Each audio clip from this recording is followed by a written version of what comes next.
तो बच्चों अब हम लोगों को समझना है direction cosine of a vector. Actually में बच्चों ये direction cosine of a vector ना लोग वेक्टर की शुरुआत में नहीं पढ़ाते, लोग पढ़ाते हैं 3D में। लेकिन बच्चों डायरेक्शन कोसाइन लोग पढ़ाते हैं 3D में, बट 3D में इसकी आवश्यकता पड़ती है, लेकिन उससे पहले वेक्टर में भी पड़ती है। तो क्यों ना बच्चों हम आपको सबसे पहले पढ़ा दें, है ना, वेक्टर, और उसके बाद फिर 3D में एक बार और रिवाइज कर लेंगे, समराइज कर लेंगे। लेकिन कॉन्सेप्ट यही समझिए, किसी भी वेक्टर का बच्चों direction cosine and direction ratio बहुत महत्वपूर्ण होता है। तो आज आइए हम लोग पहले समझते हैं कि डायरेक्शन कोसाइन सर होता क्या है, किस चिड़िया का नाम है। मान के चल लिया बच्चों हमारे पास कोई ओपी वेक्टर इस प्रकार से दे रखा है। अगर आपको पता ही होगा कि ये तो पी हमारा एक पॉइंट होता है और यह पी पॉइंट फिर ओपी वेक्टर कैसे बन जाता है। यस बच्चों, इस वेक्टर का नाम हम कर देते हैं आर वेक्टर। मानने की बात है, कुछ भी मान सकते हैं बच्चों। आर वेक्टर, आपको इतना बात समझ में आ गया कि sir x i cap plus का वाई जे कैप प्लस का जेड के कैप हो गया हमारा आर वेक्टर। प्यारे बच्चों समझिएगा, हमारा आर वेक्टर जो हो गया वो क्या हो गया, एक्स आई कैप प्लस का वाई जे कैप प्लस का जेड के कैप, ये हमारा आर वेक्टर हो गया। तो एक्चुअली डायरेक्शन कोसाइन आपको बच्चों पूछा जाए, इसका मतलब समझिएगा क्या होता है ना। तो आप जानते हो बच्चों, आप समझते हो कि यह जो हमारा एक पी पॉइंट है ना, तो यह पी पॉइंट हमारा एक ट्रायंगल बनाएगा इस प्रकार से। ट्रायंगल आपको दिख रहा है बच्चों, इस प्रकार से ट्रायंगल। अब इस ट्रायंगल बच्चों ये 3D की बातें हो रही है, या 2D की बातें नहीं हो रही है, 3D की बातें हो रही है बच्चों। और 3D में आपको समझना होगा कि आपको आपके हाथ में अगर पेन हो बच्चों, तो 3 पेन आप रख लीजिएगा इस प्रकार से कि यह एक आपका x axis y axis z axis दिखे, और कहीं बीच में कोई पॉइंट है ना बच्चों। तो आप ये बात मानते हो कि यहां से यहां तक का जो ये पॉइंट होगा, ये डिस्टेंस होगा, और अगर ये एंगल हमारा एल्फा बना रहा है, मतलब एक्स एक्सिस के साथ ओपी एंगल अल्फा एंगल बना रहा है, वाई एक्सिस के साथ अगर बीटा एंगल बना रहा है, और बच्चों जेड एक्सिस के साथ भी तो कोई एंगल बनाएगा, मान के चल लेते हैं गामा एंगल बना रहा है। समझिएगा बातों को। तो आप हमें बता सकते हो कि ये जो एक्स एक्सिस में जो कट मारा बच्चों, तो इसको हम लोग मॉड आर कॉस थीटा बोल सकते हैं, हाँ या ना, कहिए। एक्स एक्सिस पे जो कट मारा, और वाई एक्सिस पे जो बच्चों दूरी होगा उसको हम लोग क्या कहेंगे, मॉड आर कॉस एल्फा हम बोले थे, नॉट बीटा, कॉस एल्फा। तो ये बच्चों हो जाएगा मॉड आर कॉस बीटा। बोलिए, ये बात समझते हैं आप कि नहीं समझते हैं? साइन बीटा नहीं बच्चों, बीटा एंगल लिए ये। तो ऐसे करके आप एक ट्रायंगल देखे होंगे, समझिए। ट्रायंगल आपको देखने का तरीका हुआ होगा कि आप ना बीटा एंगल के साथ देखे होंगे। ये 3D में है, 3D में है बच्चों। तो एक बार प्रोजेक्शन समझिएगा, पर्दे पे बच्चों लाइट पड़ेंगे, रोशनी पड़ेंगे, और एक ट्रायंगल बनेगा, और एक बार अल्फा एंगल दिखेगा, एक बार बीटा, एक बार गामा। और बच्चों ये मान के चलिए इसका प्रोजेक्शन यहां भी पड़ेगा, तो ये जो हो जाएगा, ये हो जाएगा आपका आर कॉस, है ना, गामा। तीनों एंगल के साथ बच्चों तीनों चीज। ये बेसिक ज्योमेट्री ना जाने कितने बार हम आपको बता चुके हैं। ये बात आप समझते हो बच्चों, हाँ या ना? बोलिए। अगर आपको समझने में दिक्कत हो तो आप हमें बता दीजिएगा, हम डेप्थ में बताने लग जाएंगे। और अगर नहीं दिक्कत हो, इतने से समझते चल रहे हैं, तो आगे बढ़ते चलिएगा, है ना। तो बच्चों हम लोग x के जगह पे क्या चीज, मॉड आर कॉस एल्फा लिख सकते हैं, हाँ या ना? और y और आई कैप भी सर, बिल्कुल बच्चों आई कैप भी लिखना पड़ेगा। और y के जगह पे सर हम लोग मॉड आर कॉस बीटा लिख सकते हैं, बोले बिल्कुल बच्चों लिख सकते हो। और सर z के जगह पे मॉड आर कॉस गामा लिख सकते हैं, बिल्कुल लिख सकते हैं, हाँ या ना बच्चों? यहां तक बताइए। अब इस सब में आप देखोगे तो आपका मॉड आर कॉमन हो है बच्चों। हम जैसे ही कॉमन निकाल लिए तो हमारे पास बन गया cos alpha i cap plus का cos beta j cap plus का बच्चों कॉस गामा जे कैप। अब आपको समझना होगा कि ये अल्फा बीटा और गामा एंगल है किसके बीच का, तो जब बच्चों एक्स एक्सिस और ओपी वेक्टर के बीच का एंगल है अल्फा, अल्फा। वाई एक्सिस और बच्चों ओपी वेक्टर के बीच का एंगल है बीटा। जेड एक्सिस और ओपी वेक्टर के बीच का एंगल है गामा। तो हम लोग ऐसा लिख सकते हैं। और एक और अगर छोटा सा मैथमेटिकल कैलकुलेशन, हाँ, cos gamma theta, yes, cos gamma k cap, है ना बच्चों। अब अगर यहां पे एक छोटा सा मैथमेटिकल कैलकुलेशन करें हम, तो वेक्टर आर अपॉन आर का मैग्नीट्यूड इज इक्वल टू हो जाएंगे बच्चों cos alpha i cap plus cos beta j cap plus cos gamma k cap. ये बात आप समझ रहे हैं। अब हमें कोई बच्चा बता सकता है कि आर वेक्टर, बच्चों बच्चों r vector upon r vector के मैग्नीट्यूड के जगह पे हम लोग क्या लिख सकते हैं बच्चों, बताइए तो। आर कैप, आर कैप लिख सकते हैं। Very good, O my God, यानी कि अब गजब की बात बच्चों आपको अब हम बताने वाले हैं। अभी तक तो मैथमेटिकल कैलकुलेशन बताएं, अभी तक हम आपको डायरेक्शन कोसाइन नहीं बताएंगे बच्चों। डायरेक्शन कोसाइन एक्चुअली में होता क्या है ना, डायरेक्शन कोसाइन अभी तक नहीं बताया। अभी एक सिंपल सा एक आर वेक्टर मान लिए, ओपी वेक्टर से दिखा गया, अल्फा एंगल बना रहा है, बीटा एंगल बना रहा है और गामा एंगल बना रहा है, और एक छोटा सा मैथमेटिकल कैलकुलेशन करके हम आपके सामने एक बहुत ही महत्वपूर्ण चीज ला गए बच्चों, जिसका नाम हमने क्या रख दिया, r cap is equal to. लेकिन अब समझिएगा मेरी बातों को जरा ध्यान से, अब हम आपसे गजब गजब की बातें पूछेंगे, ठीक है बच्चों। पहली नंबर बात, अच्छा पहले इस सेशन को भी, इसको कंप्लीट कर लेते इस सेक्शन को बच्चों। अगर हम आर कैप आपको बोल गए प्यारे बच्चों, समझिएगा उसी बातें के आगे की बात, अगर हम आपको आर कैप बोल गए तो बच्चों r cap is equal to हमारे पास cos alpha i cap plus cos beta j cap plus cos gamma k cap आया है। और अगर बोथ साइड बच्चों हम लोग यानी कि मैग्नीट्यूड निकाल लें, तो मैग्नीट्यूड निकालने के बाद बताइए क्या होगा। सर आर का मैग्नीट्यूड तो हमें पता है 1 हो जाएगा, क्योंकि आर कैप एक यूनिट वेक्टर है, और ये हो जाएगा बच्चों cos square alpha plus cos square beta plus cos square gamma, हाँ या ना बच्चों बताइए। तो यहां से आप लोग बच्चों cos square alpha plus cos square beta plus का cos square gamma is equal to क्या बोल सकते हो, 1। अब ये 1 कैसे हुआ, क्यों हुआ, ये बात आई समझ में कि नहीं आई समझ में? Yes sir. Okay okay okay. अब बच्चों आपको अगर ये बात समझ में आ गया है ना कि ठीक है सर, पहली बात तो आर कैप बराबर आप बता गए cos alpha cos beta cos gamma, फिर आप cos square alpha plus cos square beta plus cos square gamma में भी एक रिलेशन बता गया। अब जरा बच्चों ध्यान से मेरी बातों को सुनिएगा और समझिएगा। अगर बच्चों कभी आपको, ये है रहा आपका सबसे महत्वपूर्ण पॉइंट, भाई क्या होता है डायरेक्शन कोसाइन।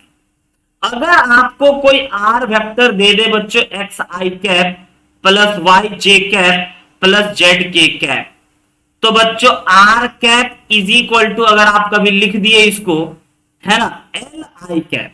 अब आर कैप लिखोगे तो ये बच्चों एक्स तो रहेगा नहीं, ये तो बदल जाएगा, कॉस एल्फा बन जाएगा, है ना। तो हम इसीलिए अलग एज्यूम कर रहे हैं, l i cap m j cap plus n k cap, ठीक है बच्चों, इतना लिख दिए। तो बच्चों l m and n are called, समझिएगा, डायरेक्शन कोसाइन। आया समझिए बच्चों क्या होता है डायरेक्शन कोसाइन, किस चिड़िया का नाम है, हाँ ना, एल एम और n are called direction cosine. Short में प्यार से बच्चों डीसी बोलेंगे हम लोग ऑफ आर वेक्टर। समझ में आया, समझ में आया हम क्या बोल गए। सर निकालेंगे कैसे, हम बोले बच्चों यहां ही देख लो, आर वेक्टर था तो आर वेक्टर को आप कुछ नहीं किए, है ना, आप एक्स वाई जेड को डायरेक्शन कोसाइन नहीं बोले प्रवीण प्रतीक, समझना बाबू, हम आर वेक्टर था तो फिर आर कैप निकाले और इस एल इस एम और इस एन को बोले l m n are called direction cosine. और बच्चों अभी अभी आपने सीखा है कि sir l is equal to cos alpha होता है ना, और m is equal to sir cos beta होता है, और n is equal to cos gamma होता है। और उसके बाद सर आपने अभी एक और चीज बताया है कि cos square alpha plus cos square beta is equal to 1 होता है, यानी कि l square plus m square plus n square भी 1 होगा। बोलिए बच्चों यहां तक की बात आपको समझ में आई, हाँ। यानी कि अगर कोई वेक्टर आपको दे दिया इज्जत के साथ, तो बच्चों आप क्या काम करना, उसका यूनिट वेक्टर निकालना है, यूनिट वेक्टर निकालना। यूनिट वेक्टर निकालने के बाद बच्चों जो आई कैप में हो वो हो गया, और जो जे कैप में हो, जो के कैप में, वो हो गया आपका डायरेक्शन कोसाइन। पहली नंबर बात है ना। लेकिन बच्चों हम डायरेक्शन कोसाइन को समझाने से पहले, अब बहुत सारे बच्चे ना आगे चल करके डायरेक्शन कोसाइन डायरेक्शन रेशियो में कंफ्यूज, भाई क्या होता है सर ये डायरेक्शन कोसाइन, क्या होता है डायरेक्शन रेशियो। तो बच्चों हम जरा इसको आपको थोड़ा सा और डिटेल में बता दें कि भाई अगर आपको कभी डायरेक्शन कोसाइन निकालने को दे, एग्जाम्पल के तौर पे बच्चों, है ना, प्यारा सा क्वेश्चन, बताइए find direction cosine, find direction cosine of बच्चों ओए वेक्टर। ओए वेक्टर आज दे देते हैं, है ना, I cap plus I cap, sorry I cap plus 2 J cap plus का बच्चों 2 के कैप। बताइए तो डायरेक्शन कोसाइन क्या होगा प्यारे बच्चों, बता सकते हो? कौन कौन बता सकता है कि हम बता दें बिना आपका समय बर्बाद करे हुए? कोई भी वेक्टर दे दे, कोई भी लाइन दे दे, तो कोई भी वेक्टर, कोई भी लाइन, कोई भी प्लेन के इक्वेशन, इन सब में बच्चों आपके उसकी डायरेक्शन कोसाइन और डायरेक्शन रेशियो पूछे जाएंगे। और ये सब पूछे नहीं जाएंगे, यही वेक्टर को आसान कठिन यही सब चीज बनाता है।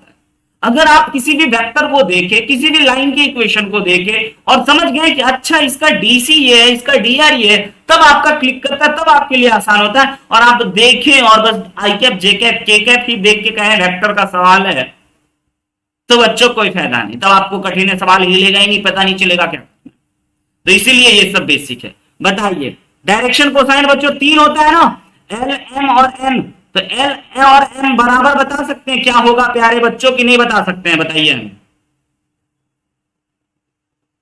बोलिए क्या आपसे हो रहा है? अगर आप हमें डायरेक्शन कोसाइन बता गए हैं तो हम समझ जाएंगे कि यस आपने डायरेक्शन कोसाइन समझ गया, है ना। एक बच्चा बता दे। अब डायरेक्शन कोसाइन निकालने के लिए बच्चों क्या करना होगा ना, इस ओ वेक्टर को यूनिट वेक्टर बनाना होगा, ओ ए कैप बनाना होगा, समझ रहे हैं। और ओ ए कैप बनाने के लिए सर क्या करते हैं, कोई भी अगर वेक्टर हो ना तो उसी के मैग्नीट्यूड से डिवाइड लगाते हैं, समझिएगा बच्चों। हाँ तो ये हमारा ओ ए वेक्टर दिया है ना, तो इस ओ ए वेक्टर का आप मैग्नीट्यूड निकाल लोगे तो ये हो जाएगा 1 स्क्वायर प्लस 2 का स्क्वायर प्लस 2 का स्क्वायर, जो कि बच्चों हो जाएगा हमारा √5। तो अगर आप सर ओ ए वेक्टर में, है ना, I cap plus 2 J cap plus 2 के कैप में बोथ साइड डिवाइड लगा देते हो √15 का, और √15 तो इसका बच्चों क्या है, मैग्नीट्यूड है, तो सर यह बन जाता है ओ ए कैप। और ओ ए कैप बनाने के तत्पश्चात समझिएगा, ओ ए कैप बनाने के बाद बच्चों ही आप, है ना, coefficient of I cap J cap और के कैप बोल सकते हो। अच्छा मतलब कि सर हमको अब ये समझ में आ गया, अगर हमें डीसी निकालना होगा ना किसी वेक्टर का, तो सबसे पहली नंबर बात सर हम क्या करेंगे, सबसे पहली नंबर बात हम उसके मैग्नीट्यूड से डिवाइड लगाएंगे, देन जाकर के बच्चों हम लोग एल एम और एन को बोल पाएंगे। दिस इज कॉल्ड बच्चों डायरेक्शन कोसाइन, यानी कि cos alpha is equal to इतना, कॉस बीटा, कोसाइन का मतलब कॉस बच्चों, आया समझ में? √5 बिल्कुल बच्चों, √5, हाँ हर जगह √5। समझ में आ रही है मेरी बात बच्चों कि कितना आसान होता है डायरेक्शन कोसाइन निकालना। अब आइए डायरेक्शन कोसाइन जैसे ही आप समझ गए बच्चों, तो हम आपको एक और छोटी सी बात बताएं, है ना, एक और महत्वपूर्ण बात। अगर आपको कभी भी r vector is equal to x i cap plus का वाई जे कैप प्लस का जेड के कैप दे बच्चों, तो क्या आप ये जानते हो कि ये जो आपका आई कैप के बगल में है, आई कैप के बगल में है एक्स बच्चों, तो एक्स बराबर हम लोग क्या बोले थे पिछले स्लाइड में बच्चों, मॉड आर कॉस एल्फा, क्या बोले थे बच्चों, याद आया, मॉड आर कॉस एल्फा। और आई कैप तो डायरेक्शन बताता है बच्चों, तो क्या हम लोग इस एक्स को ये नहीं कह सकते हैं प्रोजेक्शन, प्रोजेक्शन ऑफ, समझिएगा, r vector on x axis, हाँ या ना, एक्स एक्स एक्सिस पे आर वेक्टर का ये प्रोजेक्शन है सर। अच्छा, और यानी कि तुम फिर वाई को कहोगे projection of r vector on y axis. Yes sir. और फिर के कैप के बगल में जो चीज देखोगे उसको कहोगे projection of r vector on z axis. Yes बच्चों, बहुत ही काम की बात, समझ रहे हैं? क्योंकि हम आपको कोई क्वेश्चन दे देंगे इस प्रकार से एग्जांपल पे, है ना, और आपको जेई वाला क्वेश्चन पूछ लेगा कि अगर बच्चों OP vector is equal to x I plus Y J है, तो ठीक है, एक्स तो भाई इतना जानते हैं कि आई का कोफिशिएंट है, वाई जो है वो जे का कोफिशिएंट, लेकिन सर ये प्रोजेक्शन है ओपी वेक्टर का एक्स एक्सिस पर। अच्छा, प्रोजेक्शन है लेकिन किस पर और किसका, ये महत्वपूर्ण है। तो ओपी वेक्टर पर सर, ओपी वेक्टर का और किसका, तो आई के बगल वाला एक्स एक्सिस पर, वाई के बगल वाला वाई एक्सिस पर, जे के बगल वाला वाई एक्सिस पर और के बगल वाला जेड एक्सिस पर। अब बच्चों जैसे ही लोगों ने डायरेक्शन कोसाइन सीख गया, अब डायरेक्शन कोसाइन अगर आप सीख गए, समझ गए, तो बच्चों एक और चीज आपको अब समझना है, डायरेक्शन रेशियो। समझिएगा डायरेक्शन रेशियो बच्चों। तो अब जब जब लोगों ने बच्चों, एक्चुअली डायरेक्शन कोसाइन हमारा क्या था, हमारा था एल एम और एन, और बच्चों एल बराबर कॉस एल्फा, एम बराबर कॉस बीटा और एन बराबर कॉस गामा। अब बच्चों कॉस एल्फा और कॉस बीटा जो है ना वो बड़ा घातक चीज। क्यों क्यों क्योंकि कॉस एल्फा और कॉस बीटा का वैल्यू -1 से 1 के बीच में होता है। समझिएगा, कॉस एल्फा और कॉस बीटा का वैल्यू बच्चों -1 से 1 के बीच में होता है, बात नंबर 1। तो लोगों ने सोचा कि ऐसा तो जरूरी नहीं है कि हर बार हमें जो एक्स कैप और इसके बगल में हो बच्चों तो वो -1 से 1 के बीच में ही हो, वो कुछ और भी हो सकता है। तो बच्चों एक्चुअल में बोला गया कि भाई ठीक है, 3 रेशियो ले लो जो बिल्कुल इसके प्रोपोर्शनेट हो, बिल्कुल इसके प्रोपोर्शनेट हो, यानी कि L upon b, M upon b और N अपॉन सी के बराबर हो, है ना। तो इसी को बच्चों हम लोग कहते हैं डायरेक्शन रेशियो। प्रोपोर्शनेट का मतलब समझ रहे हैं कि अगर आपको डीसी का रेशियो दे रखा है 1:2:3, तो इसी का बच्चों प्रोपोर्शनेट 2:3:6 भी तो होगा। तो इसी के लिए यूज करा गया भाई एक ऐसा कांस्टेंट जो सब में मल्टीप्लाई कर दीजिएगा। हाँ, लेकिन डायरेक्शन कोसाइन नहीं रहे, कोसाइन के लिए बच्चों उसको -1 से 1 के बीच में रहना पड़ेगा, समझ रहे हैं। लेकिन डायरेक्शन रेशियो कहेगा कि ठीक है, ये 1/2 अगर एक है, दूसरा 1/4 है और ये 1/8 है, तो इसको हम लोग ऐसे भी लिख सकते हैं बच्चों, कैसे, 4:, समझिएगा 2:1 भी, हाँ ना। तो ये इसके प्रोपोर्शनेट लिए गए, तो बार बार लोगों को छोटा छोटा कैलकुलेशन में दिक्कत होता था। अब 1/2 लेकर के ज्यादा अच्छा रहेगा बच्चों या 4 लेकर के ज्यादा अच्छा है, तो इसीलिए लोगों ने डायरेक्शन रेशियो भी इंट्रोड्यूस करा और यूज करा, है ना। लेकिन सभी बातों का मेन बात बच्चों, अब हम आपको दोनों बातों को अच्छे से बता देते हैं नोट करके। बहुत बड़ा चीज नहीं है डायरेक्शन रेशियो, डायरेक्शन कोसाइन का ही एक ऐसा रेशियो ले लिया गया, है ना। मान के चल लेते हैं बच्चों, अगर हमारा आर वेक्टर जो हो गया वह x i cap plus Y j cap plus z k cap हो गया, ठीक है प्यारे बच्चों, ये हमारा आर वेक्टर हो गया, है ना। आर वेक्टर अगर ये हो गया तो आपको अभी अभी हमने बताया कि भैया डायरेक्शन कोसाइन के लिए आप आर कैप निकालोगे और आर कैप में ये आएगा जब आपका एल एम और एन, तो एल एम एन बच्चों आपको कहलाएगा डायरेक्शन, बोलिए क्या कहलाएगा, एल एम एन क्या कहलाएगा, डायरेक्शन कोसाइन। और हाँ बच्चों, अगर आप एक्स वाई और जेड ही बोल गए ना, तो आपका जो डायरेक्शन रेशियो है वह एक्स वाई और जेड कहलाएगा।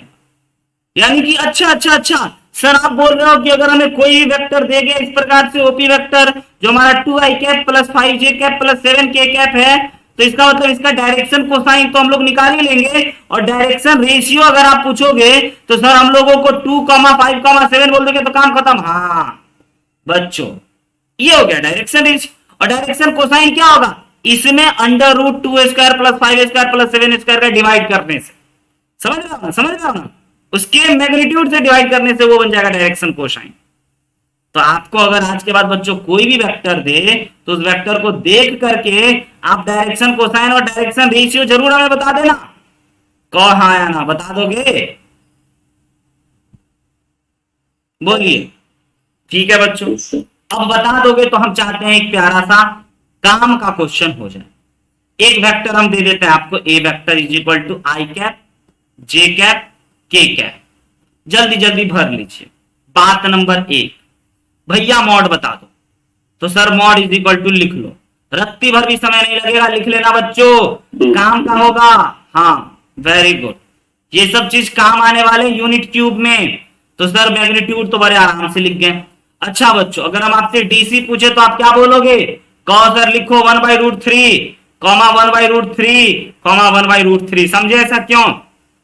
हम बोले ठीक है बच्चों बताओ dr क्या होगा, dr मतलब डायरेक्शन रेशियो, बोलिए 1,1,1, वेरी गुड। यानी कि अगर कोई भी वेक्टर का बच्चों सिंपल 1 1 और 1 था ना, इसीलिए डायरेक्शन 1 1 और 1 हो गया। क्लियर हुआ यहां तक की बात? अब बच्चों इन छोटे छोटे मगर मोटे बातों से आइए जेई प्रोफाइल का एक क्वेश्चन बनाते हैं। पढ़िए, बहुत मजेदार है, आराम से बन जाएगा, पूर्णता विश्वास है। If the sum of two unit vector है ना इज अ यूनिट वेक्टर, थोड़ा सा मिस्टेक है बच्चों, if the sum of two unit vector है ना इज अ यूनिट वेक्टर, यहां पे is a unit vector, then find the angle ओहो between them and magnitude of their difference. बन जाएगा प्यारे बच्चों, क्वेश्चन सुधार दिए, पता चला आपको थोड़ा सा गलती था। द सम ऑफ, मतलब ये गजब की बात हो रही है, कह रहा है दो यूनिट वेक्टर को अगर जोड़ेंगे तो एक यूनिट वेक्टर है, और दोनों के बीच का आप पहले एंगल बताओ और फिर उसके है ना डिफरेंस का मैग्नीट्यूड बताओ। मतलब समझ रहे हो बच्चों, हम बता दें कि टाइम दे, आप बताइए, टाइम दे या बता दे, बोलिए, बता दें? आइए सोचिएगा, पहले फिगर दे देते हैं बच्चों। इस प्रकार से आपको दो वेक्टर एज्यूम करना है ना, ऐसे करके एक ए वेक्टर और एक बी वेक्टर एज्यूम कर लीजिए, और हालांकि सम की बात हो रही है तो बच्चों एक हम लोग इस प्रकार से बीसी वेक्टर भी एज्यूम कर लेते हैं। समझ रहे हैं, समझ रहे हैं, समझ रहे हैं? तो ये अगर हमारा एक वेक्टर और ये दूसरा वेक्टर, तो कह रहा है कि भैया इसको जोड़ने के बावजूद भी मैग्नीट्यूड सेम होगा। अच्छा, मतलब सर अगर हम इसको ए वेक्टर मान लें और इसको बी वेक्टर मान लें, तो क्वेश्चन में कह रहा है कि दो यूनिट वेक्टर, यानी कि ए और बी एक यूनिट वेक्टर होगा सर, हम बोले हाँ, और यूनिट वेक्टर होगा तो उसका मैग्नीट्यूड 1 लिखेंगे, हम बोले हाँ, और इन दोनों को अगर आप जोड़ दीजिएगा बच्चों तो ए वेक्टर प्लस बी वेक्टर भी आपका एक यूनिट वेक्टर होगा। तो ए वेक्टर प्लस बी वेक्टर का सम जो होगा, यानी कि उसका मॉड भी बच्चों एक यूनिट वेक्टर आ गया। अच्छा, तो यही बोला है, इसका मतलब क्वेश्चन का मतलब यही हुआ कि sum of two unit vector is a unit vector, 60 degree होगा। Sum of two unit vector is a unit vector का मतलब आया समझ में, हाँ या ना? दो वेक्टर, दो यूनिट वेक्टर का सम यूनिट वेक्टर हो गया। अच्छा अच्छा अच्छा, यहां तक तो समझ गए सर। तो इसका मतलब यहां से यहां तक का सर मैग्नीट्यूड 1 हो गया, यानी एबी का लेंथ 1 हो गया। हम बोले हाँ, तो बताओ तो बीसी का लेंथ कितना होगा बच्चों? अगर बी वेक्टर का मैग्नीट्यूड 1 है तो 1, और इसका भी 1, यानी कि ओ माय गॉड सर, हमें यह पता चल गया कि triangle ABC is an equilateral triangle. अच्छा, क्या बात, कैसे पता चला? तो सर साफ साफ दे रखा है कि भाई तीनों का 1 हो गया, तो एंगल बिटवीन देम पता चल गया। क्वेश्चन का पार्ट नंबर 1 कि angle between them angle between them is 60 degree. बात नंबर 1, यहां तक की बात आपको पता चल गई। अब क्या पूछ रहा है, दूसरा बात, जरा इसको कोई ट्रांसलेट करके बताओगे क्या कह रहा है अपनी भाषा में कि मैग्न, बताओ तो पहले। सर वो डी ए डी वाला। यस बच्चों, यस यस यस, आप तो फिगर भी बना लिए, क्या बात है ना। आपका फिगर हम कॉपी देखे भी नहीं, लेकिन फिर भी आपने बना लिया। नहीं प्रवीर, आपका गलत। तो बोल रहा है कि सर दोनों के डिफरेंस का, क्वेश्चन का सेकेंड पार्ट, ये फर्स्ट पार्ट था, सेकेंड पार्ट कह रहा है कि सर आप हमें बता दो ए वेक्टर माइनस बी वेक्टर, यही दोनों का डिफरेंस हो गया, और इसका मॉड बराबर कितना होगा, यही पूछ रहा है ना बाबू।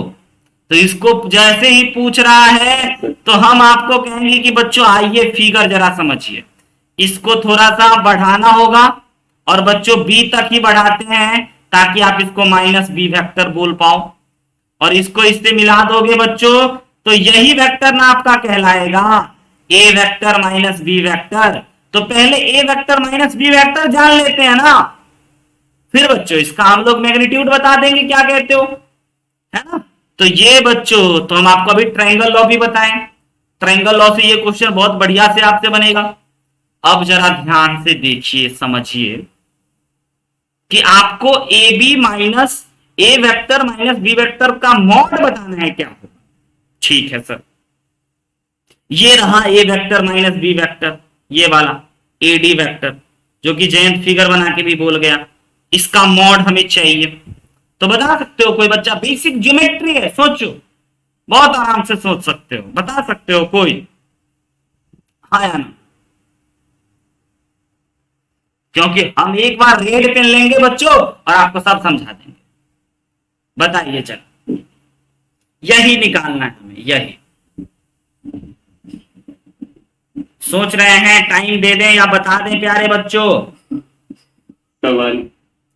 1 बोला एक बच्चा, नहीं सहमत, -2, बिल्कुल नहीं सहमत। सोचिए, देखिए, अच्छा एबीडी ट्रायंगल दिख रहा है किसी को, एबीडी ट्रायंगल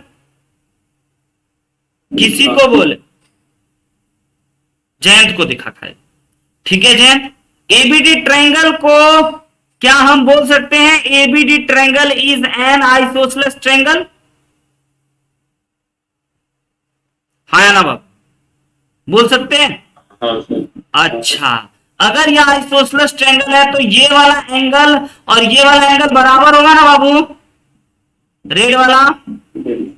अच्छा, तो एंगल भी बता सकते हो कोई बच्चा कितना होगा, एंगल भी कितना होगा, 90 - A+D। 90 नहीं बाबू, 180 - 60 कर दो ना, 120 डिग्री, वेरी गुड। अगर आप 120 डिग्री इसको बोल गए, देखिए जेई कैसे बेसिक कॉन्सेप्ट में बच्चों को टकरा देते हैं, 120 डिग्री। तो बच्चों ये प्यारा सा ए एंगल बता सकते हो कितना डिग्री का होगा, बताइए।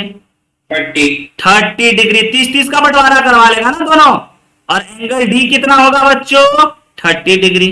अब ध्यान से देखिएगा एक खास बात, ये एंगल बच्चों 30 और ये 60, तो oh my god sir AC, sir ध्यान से देखना, sir AC is perpendicular to AD. क्या बात बोल गए हैं सर, ये तो हमें दिखा ही नहीं सर, ऐसे दिख जाता तो अब तो हम सर पाइथागोरस लगा करके 10 सेकंड में बता जाते हैं। हम बोले बच्चों जेई मेन बेसिक कॉन्सेप्ट का ही तो नाम है, नहीं समझे जयंत, कि AD is perpendicular to AC, यानी कि सर आप इसको देख करके आप ये कहना चाहते हो व्हाइट कलर के पेन से कि ए सी ए डी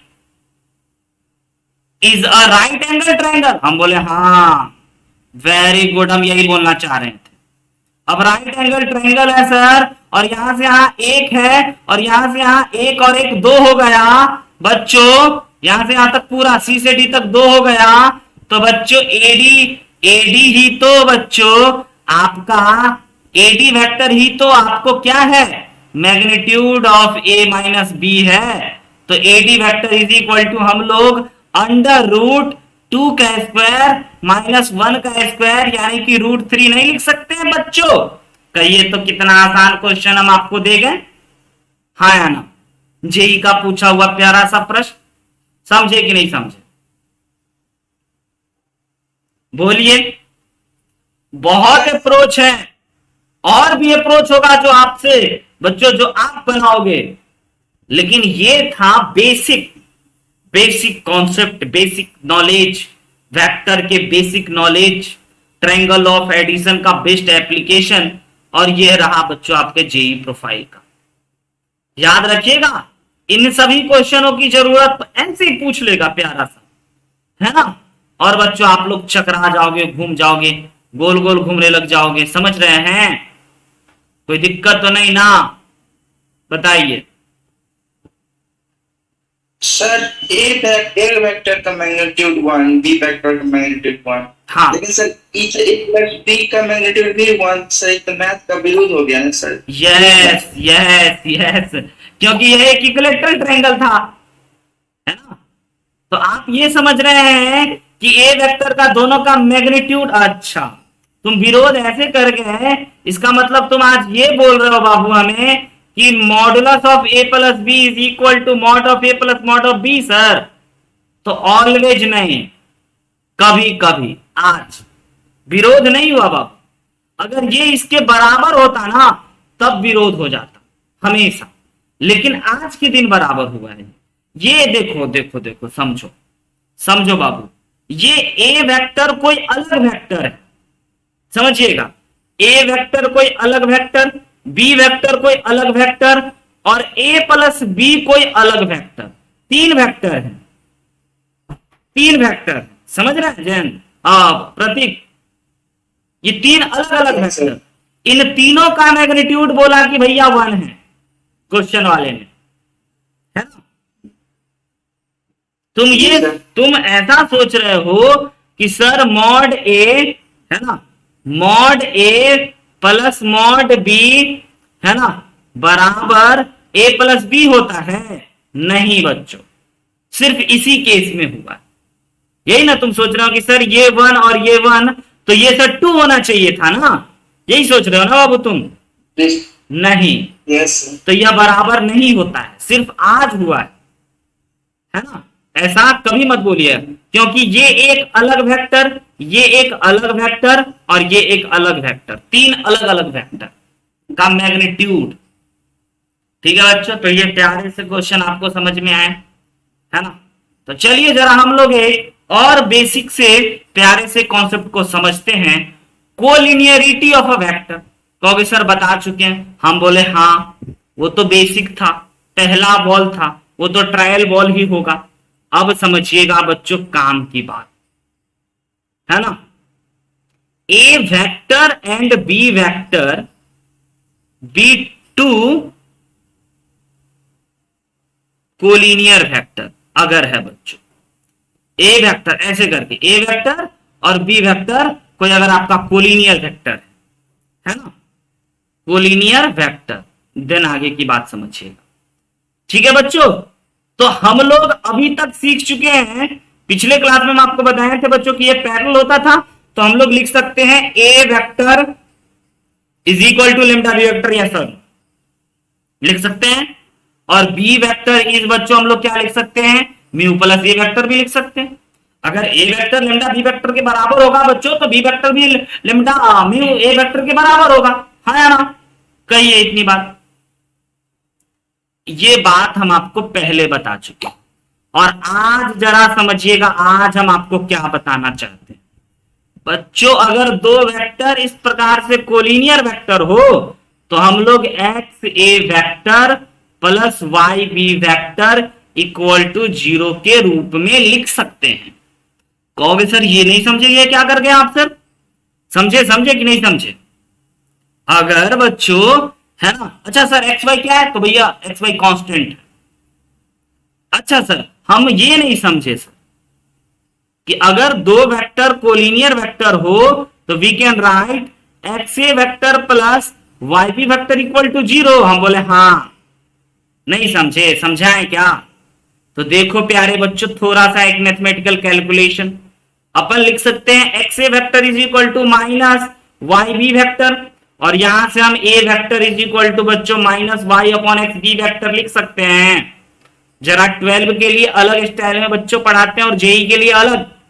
और देखो ना, ये एक लिम्डा कांस्टेंट है ना बच्चों, तो यहां से ओके सर अब समझ में आया। मतलब कि ऐसा लिख दिए तब तो दिमाग ही चकरा गया था, लेकिन जब थोड़ा सा डिस्क्राइब किए, ओपन किए तो समझ में आया। हाँ या ना बच्चों, बोलिए ये बात समझ में आया? Yes sir. कि अगर कभी 2 कोलिनियर वेक्टर हो या 3 भी कोलिनियर वेक्टर हो, है ना बच्चों, तो 2 पे पहले समझ लीजिएगा, तो उसको हम लोग एक्स ए vector plus Y B vector लिख सकते हैं। याद रखिएगा, जेई सवाल उठाएगा, है ना। नोट करके लिख लेना है बच्चों, नोट करके, इंपॉर्टेंट बात, A vector and B vector are collinear. ठीक है, तो बात number 1, we can write x A vector plus Y B vector equal to 0। अब इसमें पहली नंबर बात, 2 नॉन जीरो वेक्टर, और जीरो नहीं होना चाहिए बच्चों, 2 नॉन जीरो वेक्टर्स, है ना, a and b are collinear. ठीक है, if if there exist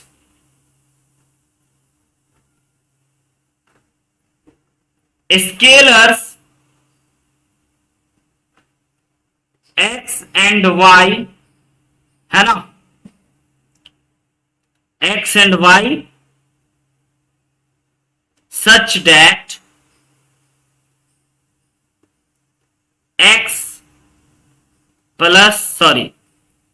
x a plus Y b equal to 0।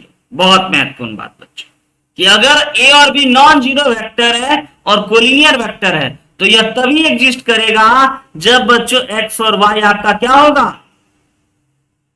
Both, है ना, स्केलर होगा, और तो और नॉट बोथ जीरो, दोनों जीरो एक साथ नहीं, तब हम लोग बोल सकते हैं x A vector plus Y B vector equal to 0। समझ में आया मेरी बात? अब इसी मुद्दों पे बच्चों हम आपको अगले दिन क्वेश्चन कराएंगे और दिखाएंगे कि कितने खूबसूरती भरे इसी पॉइंट से बच्चों क्वेश्चंस बनते है ना। तो आज का समय बच्चों समाप्त हो चुका है, मिलेंगे अगले दिन, तब तक के लिए वही पुरानी बात बच्चों, हंसते मुस्कुराते और पढ़ते रहिए, है ना, और रिवीजन बच्चों प्रॉब्लम प्रैक्टिस जरूर करते रहिए। हम लोग मिलेंगे, है ना, जेई के दूसरे पेपर के डिस्कशन के साथ बहुत जल्द। Okay, bye, take care.